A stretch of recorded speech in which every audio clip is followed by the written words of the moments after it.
Auto চালক হয়েও বৈষম্য বিরোধী ছাত্র আন্দোলনে ছাত্রদের সাথে রাস্তায় নেমে গুলিবিদ্ধ হয়ে নিহত হন রংপুর নগরের ঘাগটপাড়ার মানিক মিয়া।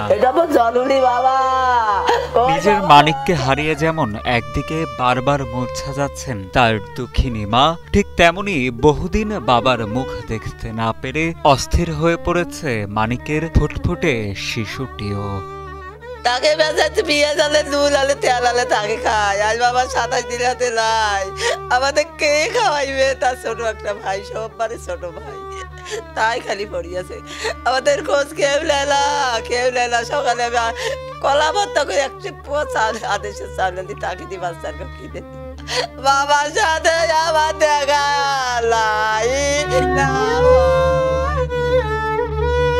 গত 18 জুলাই বৈষম্য বিরোধী ছাত্র আন্দোলনকে ঘিরে যখন উত্তাল রংপুরের রাজপথ, ঠিক তখনই বাড়িতে ভাত খেতে আসেন অটোচালক মানিক মিয়া। ভাত খেয়ে স্ত্রীর বাধা সত্ত্বেও বিভিন্ন অজুহাত দিয়ে আবারও বেরিয়ে পড়েন বাড়ি থেকে। গোলাগুলিতে উত্তাল রণক্ষেত্রে আন্দোলনরত শিক্ষার্থীদের খাবার পানি ও স্যালাইন বিতরণ করতে রাস্তায় নেমে পড়েন তিনি। মুখ চোখ লাল দেখে আমি বলি, তোমার মুখ চোখ লাল কেন? তা বলতেছে যে আমি টিয়ারশেল গ্যাস খাইছি। তারপর ও আমাকে বলতেছে, তুই যা মডার্নের যা পরিস্থিতিটা দেখে কিরকম, আমি নিষেধ করছি, তোমার যাওয়ার দরকার নেই। 5-7 মিনিটের ভিতরে মানে ট্রাকে করে ছেলে পেলে যাচ্ছে আর বলতেছে যে মানিক মামার বুকে গুলি লাগছে, মানিক মামার বুকে গুলি লাগছে। ঘণ্টাখানেক পেরিয়ে গেলেও মানিক বাড়িতে না ফেরায় চারদিকে মানিকের খোঁজ খবর নিতে থাকেন তার মা ও স্ত্রী। কিন্তু এক পর্যায়ে জানতে পারেন আন্দোলনকালে অতর্কিত গোলাগুলিতে গুলিবিদ্ধ হয়েছেন মানিক। এলাকাবাসী ও সাধারণ শিক্ষার্থীদের সহায়তায় মানিককে হাসপাতালে নিয়ে গেলেও তাকে বাঁচানো আর সম্ভব হয়নি। বেটি ছোট বেটি মোর কয়, মা মা তুই কোটে মা, আমি কই আটে মুস্তফা ডাক্তার আগে মা ভাই করি বাবা কুল দিয়ে উড়ি আসি, বাবা আইসো জানিলে কোল বেহুশে বাড়ি চলে আসি। আসিয়া বাবার কাছে দৌড়াই দেখি আধ ঘন্টা চাইনি, শুনি অগ্রবাজার দেয়, শুনিছেন বাবা আমার বাবা করে গেছে রে। মেডিকেল নিয়ে যে এলাকার যাইতে নাকি ওইখানে ইয়ে করে দিচ্ছে যে আসলে মারা গেছে। তারপরে আমাদের আর লাশ দিতে চায় না। লাশ না দেওয়ার ক্ষেত্রে আমাদের এলাকা থেকে অনেক ছেলে পেলে স্টুডেন্টেরাও গেছিলো, তাদেরকেও কখনো লাশ দেয়নি। হ্যাঁ, লাশ দিবে করতে করতে হুট করে যখন লোকজন বেশি হয়ে গেছে, লাশটা ওরা অন্ধকারের অন্য একখানে নিয়ে যা রাখি দিচ্ছে, লাশ আমাদের দেখাচ্ছেও না।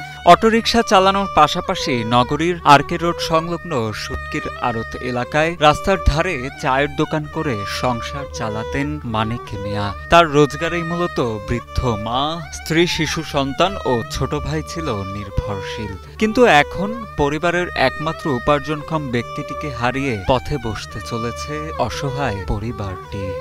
আমার নিরীহ ভাইটা করা ইয়ে করছে, এর জন্য বিচার।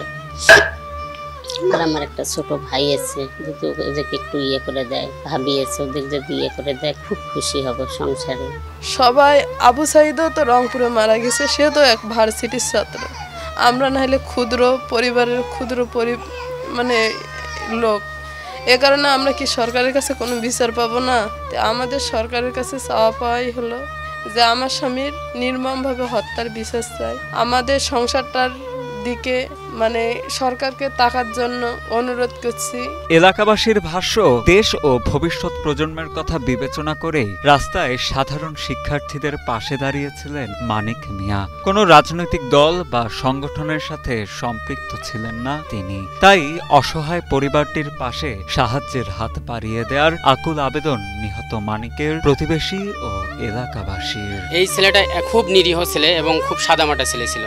তার একার ইনকামের উপর পুরা ফ্যামিলিটা নির্ভর করত।